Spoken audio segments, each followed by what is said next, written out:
मध्य प्रदेश के अन्य शहरों की तुलना में ग्वालियर का तुलनात्मक दृष्टि से विकास उतना ही नहीं हो पा रहा है जितना कि होना चाहिए। इस मुद्दे को लेकर केंद्रीय नागरिक उड्डयन मंत्री ज्योतिरादित्य सिंधिया ने ग्वालियर के विकास से जुड़े मुद्दों पर एक अहम बैठक शनिवार को ग्वालियर के कलेक्टर परिसर में ली है, जिसमें जिला और पुलिस प्रशासन के अधिकारियों के अलावा जिले के सभी जिम्मेदार अधिकारी मौजूद थे। ग्वालियर केंद्रीय मंत्री ज्योतिरादित्य सिंधिया ने अपने ग्वालियर अंचल के दौरे की तीसरी और आखिरी जिला कलेक्टर ग्वालियर करीब 2.5 घंटे एक अहम बैठक जिम्मेदार अधिकारियों के साथ की, जिसमें शहर की विकास और चुनौतियों से जुड़े 9 बिंदुओं पर चर्चा की और कार्य योजना तैयार करने के अधिकारियों को निर्देश दिए। बैठक के बाद स्वयं ज्योतिरादित्य सिंधिया ने चर्चा किए गए बिंदुओं पर जवाब देते हुए कहा कि ग्वालियर शहर की पेयजल की दीर्घकालीन योजना बनाई जा रही है, जिसके तहत 2050 तक ग्वालियर वासियों को पेयजल उपलब्ध कैसे हो, इसके लिए अलग अलग स्तर पर प्रयास किए जा रहे हैं, जिसमें प्राकृतिक जल स्रोत के अलावा वर्षा के पानी, जल संग्रहण, जल जीवन मिशन, वाटर हार्वेस्टिंग जैसे मुद्दों पर विचार विमर्श हुआ है, ताकि 2050 तक ग्वालियर वासियों को पेयजल की सुविधा बनी रहे। इसके अलावा सफाई में नंबर 1 लाने के लिए ग्वालियर के क्षेत्रफल के हिसाब से चुनौतियां भी नगर निगम ग्वालियर और जिला प्रशासन के सामने है। सिंधिया ने रहस्योद्घाटन किया कि मध्य प्रदेश के अन्य शहरों की तुलना में ग्वालियर की शहरी आबादी का क्षेत्रफल अब सबसे अधिक हो गया है, जो कि इंदौर की तुलना में 2 गुना है। सिंधिया ने कहा कि मध्य प्रदेश का सबसे स्वच्छ शहर इंदौर का क्षेत्रफल 200 स्क्वायर किलोमीटर है, जबकि अब ग्वालियर का क्षेत्रफल 400 स्क्वायर किलोमीटर हो गया है, जिसके लिए सफाई अमले को बढ़ाने की जरूरत है। साथ ही नगर निगम के 66 वार्डों में एक लाल, हरा और पीला कलर चिन्हित करके प्रतिस्पर्धा का माहौल बनाया जाएगा, तो नए संसाधन जुटाने की भी चुनौती सामने है।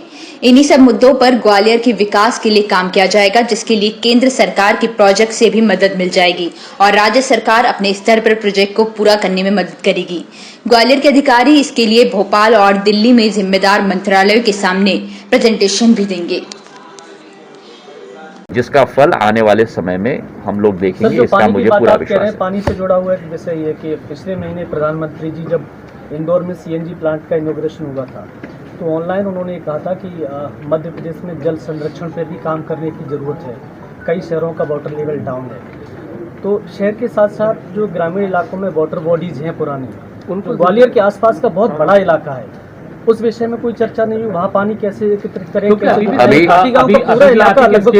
तिगरा डैम है, वो अभी भी लीकेज हो रहा है, उसके नाम पर मतलब करोड़ों रुपए आता है, लेकिन लीकेज हो रहा है। देखिए, ऑप्शन है वो पानी की। आप लोगों को मैं धन्यवाद अर्पित करना चाहता हूं, क्योंकि मीडिया की तरफ से मेरे 20 साल के जनसेवा के जीवन में इतने अच्छे सुझाव आए, और ये आपका बड़ा उम्दा मुद्दा है जो आपने आज उठाया है, क्योंकि जल संरक्षण अगर हम करेंगे और पानी का रिसाव अगर हम रोकेंगे, तो हम लोगों का डिमांड पानी के सोर्स से भी कम होगा और ग्राउंड वाटर रिप्लेनिशमेंट भी ज़्यादा अच्छी तरीके से होगा।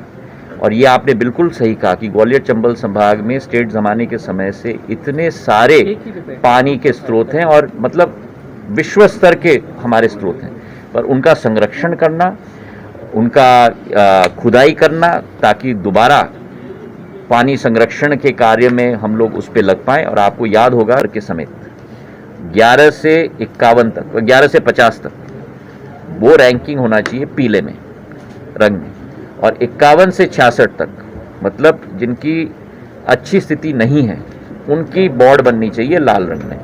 तो आम नागरिक को भी एक अनुभव होगा कि उसकी रैंकिंग, उसकी वार्ड की रैंकिंग क्या है, और फिर हम लोगों के बीच में एक प्रतिस्पर्धा भी शुरू होगी। जो लाल में है वो पीला या हरे कैटेगरी में जाना चाहेगा, जो हरे कैटेगरी में है वो हरे में रहना चाहेगा।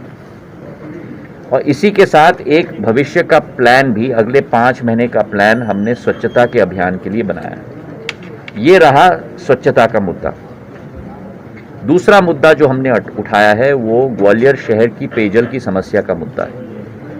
वर्तमान में 192 MLD न्यूनतम शहर में प्राप्ति होती है, और हमने 2 स्रोतों पर ध्यान आकर्षित किया है।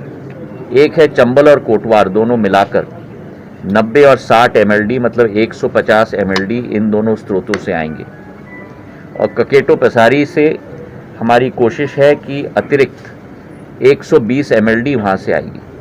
तो कुल मिलाकर जो 2050 का हम लोगों का लक्ष्य है, जो ग्वालियर को 464 MLD की ज़रूरत होगी, उस लक्ष्य की पूर्ति हम लोग कर पाएंगे 192 न्यूनतम, कम से कम जो आज मिलती है। मैं मिनिमम ले रहा हूँ क्योंकि मैक्सिमम लेने से कोई मतलब नहीं, क्योंकि एक साल अगर सूखा हो जाएगा तो प्रॉब्लम होगा। उसमें आप 150 ऐड करो चंबल और कोटवार से, 120 ऐड करो आप ककेटो पसारी से, और 40 MLD हम लोगों को मिलेगा रिसाइकलिंग से। हमारा अपना पानी जब हम लोग रिसाइकलिंग करेंगे तो उससे 40 MLD मिलेगा।